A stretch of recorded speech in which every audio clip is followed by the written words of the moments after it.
check this out. Oven is heating up because I'm making a quick blueberry cobbler. I also tossed in a couple peaches, so here's my filling that I'm going to bake off for a little bit and follow along as I make my favorite cobbler recipe.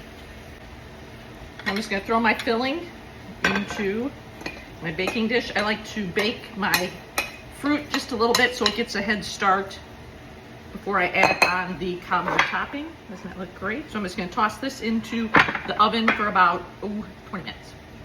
So as my fruit is cooking for the cobbler, I'm going to make the cobbler topping. So I'm going to add in my liquid ingredients, which is melted butter, some buttermilk, or I made a homemade buttermilk with milk and some vinegar. Also a little bit of vanilla's in there. And then I'm just going to mix it with the dry ingredients. And then I will top the cobbler with this. And then it goes back into the oven.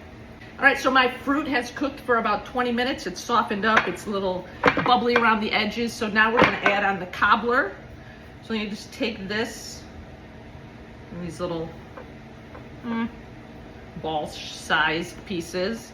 And then I'm just going to add it all over the top. I like lots of cobbler on mine. More cobble, the better.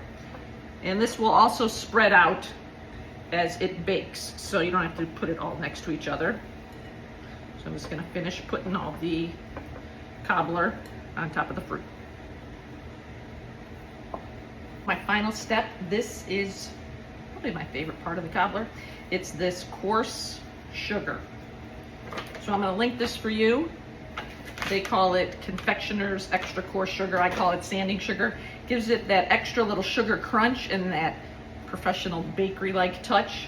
So now I'm just going to put this on top of my cobbler, and off this is going to go into the oven for about a half hour. Delicious.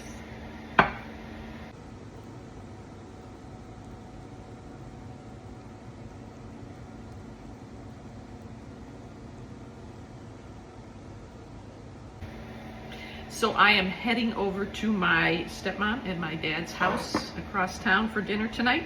So this is going to be dessert.